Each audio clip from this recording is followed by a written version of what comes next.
अस्सलाम वालेकुम दोस्तों। ਇਹ ਸੋਲਰ ਪਲੇਟਾਂ ਦੇ ਬਾਰੇ ਕੁਝ ਜ਼ਰੂਰੀ ਗੱਲਾਂ ਰਹਿ ਗਈਆਂ ਸੀ ਜਿਹੜੀਆਂ ਕਿ ਪਹਿਲੀ ਵੀਡੀਓ ਦੇ ਵਿੱਚ ਮੈਂ ਨਹੀਂ ਦੱਸ ਸਕਿਆ, ਤੇ ਉਹ ਮੈਂ ਤੁਹਾਡੀ ਖਿਦਮਤ ਵਿੱਚ ਪੇਸ਼ ਕਰਦਾ।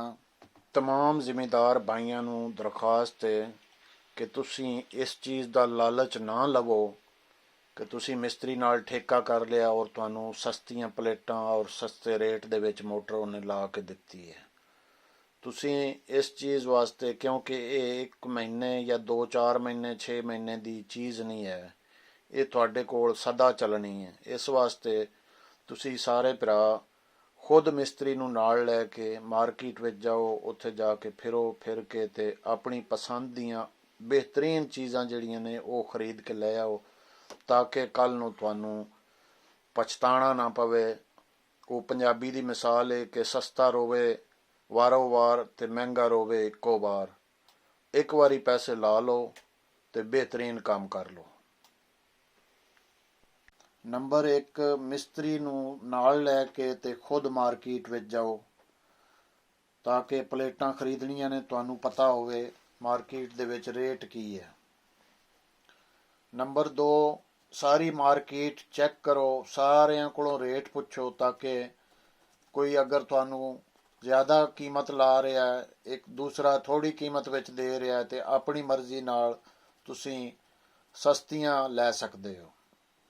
ਨੰਬਰ 3, ਹਮੇਸ਼ਾ ਪਲੇਟਾਂ ਖਰੀਦਣ ਵਾਸਤੇ ਮੌਸਮ ਵੇਖ ਲਓ। ਜਿਸ ਦਿਨ ਧੁੱਪ ਹੋਵੇ, ਸੂਰਜ ਨਿਕਲਿਆ ਹੋਵੇ, ਉਸ ਦਿਨ ਪਲੇਟਾਂ ਖਰੀਦੋ, ਕੋਸ਼ਿਸ਼ ਕਰੋ, ਔਰ ਦੁਪਹਿਰ ਦੇ ਟਾਈਮ ਖਰੀਦੋ ਤਾਂ ਕਿ ਹਰ ਪਲੇਟ ਨੂੰ ਤੁਸੀਂ ਚੈੱਕ ਕਰ ਲਓ, ਉਹਦੇ ਵੋਲਟ ਚੈੱਕ ਹੋ ਸਕਦੇ ਨੇ ਤੇ ਇੱਕ ਇੱਕ ਪਲੇਟ ਨੂੰ ਚੈੱਕ ਕਰਕੇ ਖਰੀਦੋ। ਨੰਬਰ 4, ਮੋਟਰ ਜਿਹੜੀ ਖਰੀਦਣੀ ਹੈ ਤੁਸੀਂ ਉਹ ਓਰੀਜਨਲ ਵਾਇਰਿੰਗ ਵਾਲੀ ਖਰੀਦਣੀ ਹੈ ਔਰ ਚਲਾ ਕੇ ਚੈੱਕ ਕਰਕੇ ਤੇ ਤਾਂ ਲੈਣੀ ਹੈ। ਨੰਬਰ 5, ਤਾਰ ਜਿਹੜੀ ਖਰੀਦਣੀ ਹੈ ਤੁਸੀਂ ਉਹ ਵੀ ਅੱਛੀ ਕੁਆਲਿਟੀ ਦੀ ਖਰੀਦਣੀ ਹੈ ਤਾਂ ਕਿ ਕਰੰਟ ਜਿਹੜਾ ਉਹ ਆਸਾਨੀ ਨਾਲ ਜਾਏ। ਨੰਬਰ 6, ਇਨਵਰਟਰ ਜਿਹੜਾ ਹਮੇਸ਼ਾ ਓਰੀਜਨਲ ਲੈਣਾ, ਸਸਤਾ ਨਹੀਂ ਲੈਣਾ, ਕਿਉਂਕਿ ਕੀਮਤ ਵਿੱਚ ਇੰਨਾ ਜ਼ਿਆਦਾ ਫਰਕ ਨਹੀਂ ਹੈ। ਇਸ ਵਾਸਤੇ ਓਰੀਜਨਲ ਚੀਜ਼ ਖਰੀਦ ਲਓ, ਉਹ ਬਿਹਤਰ ਰਹਿੰਦੀ ਹੈ। ਨੰਬਰ 7, ਸਟੈਂਡ ਜਿਹੜਾ ਬਣਵਾਉਣਾ ਉਹਦਾ ਬਣਿਆ ਬਣਾਇਆ ਨਹੀਂ ਲੈਣਾ, ਖੁਦ ਬਣਵਾਉਣਾ ਮਿਸਤਰੀ ਕੋਲੋਂ ਔਰ ਅੱਛੀ ਕੁਆਲਿਟੀ ਦਾ ਬਣਵਾਉਣਾ। ਮਜ਼ਬੂਤ ਲੋਹੇ ਦੇ ਪਾਈਪ ਵਗੈਰਾ ਲਗਵਾ ਕੇ ਜੋ ਵੀ ਉਹਦੀਆਂ ਚੀਜ਼ਾਂ ਲੱਗਦੀਆਂ ਨੇ ਉਹ ਮਜ਼ਬੂਤ ਹੋਣ ਔਰ ਅੱਛੀ ਕੁਆਲਿਟੀ ਦਾ ਹੋਵੇ, ਖੁਦ ਬਣਵਾ ਲਓ। ਤੇ ਉਹਨੂੰ ਪੇਂਟ ਜ਼ਰੂਰ ਕਰਵਾਉਣਾ ਤਾਂ ਕਿ ਉਹ ਜ਼ੰਗ ਤੋਂ ਬਚ ਸਕੇ।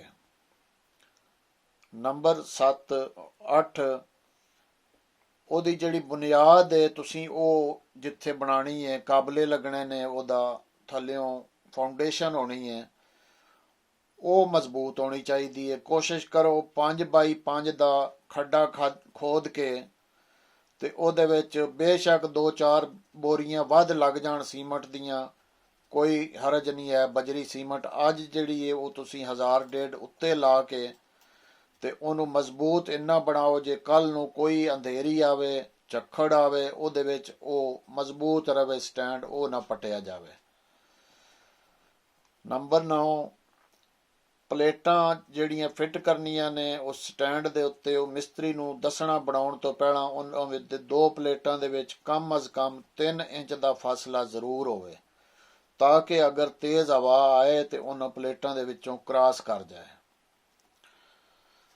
ਨੰਬਰ 10, ਪਲੇਟਾਂ ਦੇ ਨਟ ਬੋਲਟ ਜਿਹੜੇ ਨੇ ਉਹ ਟਾਈਟ ਕਰਨ ਤੋਂ ਬਾਅਦ ਉਹਨਾਂ ਨੂੰ ਵੈਲਡ ਕਰਵਾ ਦੇਣਾ ਤਾਂ ਕਿ ਕੋਈ ਚੋਰੀ ਵੀ ਕਰਨਾ ਚਾਹੇ ਤੇ ਆਸਾਨੀ ਨਾਲ ਨਾ ਕਰ ਸਕੇ। ਉਹਨਾਂ ਨੂੰ ਕਮ ਅਜ਼ ਕਮ ਕੱਟਣੇ ਤੇ ਕੋਈ ਟਾਈਮ ਲੱਗੇ ਜਾਂ ਕੋਈ ਆਵਾਜ਼ ਜ਼ਰੂਰ ਆਵੇ, ਅੱਗੇ ਪਿੱਛੇ ਕਿਸੇ ਬੰਦੇ ਨੂੰ ਪਤਾ ਚੱਲ ਜਾਏ ਕਿ ਕੋਈ ਇੱਥੇ ਆਵਾਜ਼ ਆਈ ਹੈ, ਕੋਈ ਕੱਟ ਰਿਹਾ ਕਿਸੇ ਚੀਜ਼ ਨੂੰ, ਤੇ ਉਹ ਤਾਂ ਕਿ ਚੋਰਾਂ ਤੋਂ ਵੀ ਬਚਿਆ ਜਾ ਸਕੇ। ਤੇ ਵੈਲਡਿੰਗ ਕਰਾਉਣ ਤੋਂ ਬਾਅਦ ਉਹਨਾਂ ਨੂੰ ਜਿਹੜੇ ਨਟ ਬੋਲਟ ਨੇ ਉਹਨਾਂ ਨੂੰ ਵੀ ਸਪਰੇਅ ਜ਼ਰੂਰ ਕਰਨਾ, ਸਪਰੇਅ ਪੇਂਟ ਜਿਹੜਾ, ਤਾਂ ਕਿ ਉਹਨਾਂ ਨੂੰ ਜ਼ੰਗ ਨਾ ਲੱਗੇ। ਤੇ ਪਲੇਟਾਂ ਨੂੰ ਬੰਨਣ ਵਾਸਤੇ ਇੱਕ ਮਜ਼ਬੂਤ ਜ਼ੰਜੀਰ ਚਾਹੀਦੀ ਹੈ ਤਾਂ ਕਿ ਕੱਲ ਨੂੰ ਤੇਜ਼ ਹਵਾ ਆਵੇ, ਅੰਧੇਰੀ ਆਵੇ ਤੇ ਉਹਦੇ ਵਿੱਚ ਉਹ ਜਿਹੜੀ ਜ਼ੰਜੀਰ ਹੈ ਉਹ ਉਹਨਾਂ ਨੂੰ ਕਾਬੂ ਰੱਖੇ। ਉਹ ਜ਼ੰਜੀਰ ਆਮ ਨਹੀਂ ਖਰੀਦਣੀ, ਜਿਹੜੀ ਆਪਣੇ ਮੱਝਾਂ ਗਾਵਾਂ ਨੂੰ ਬੰਨਣ ਵਾਸਤੇ ਲੈ ਲਈਦੀ ਉਹ ਨਹੀਂ ਖਰੀਦਣੀ। ਉਹਦੇ ਵਾਸਤੇ ਬਿਹਤਰੀਨ ਤੇ ਇਹ ਕਿ ਜਿਹੜੀ ਜ਼ੰਜੀਰ ਹੁੰਦੀ ਹੈ ਕੁੱਪੀ ਵਾਲੀ ਉਹ ਖਰੀਦੀ ਜਾਵੇ, ਉਹ ਬਹੁਤ ਮਜ਼ਬੂਤ ਜ਼ੰਜੀਰ ਹੈ। ਤੇ ਨੰਬਰ 11, ਪਲੇਟਾਂ ਦੇ ਅੱਗੇ ਪਿੱਛੇ ਕੋਈ ਫਲਦਾਰ ਦਰਖਤ ਨਾ ਹੋਵੇ।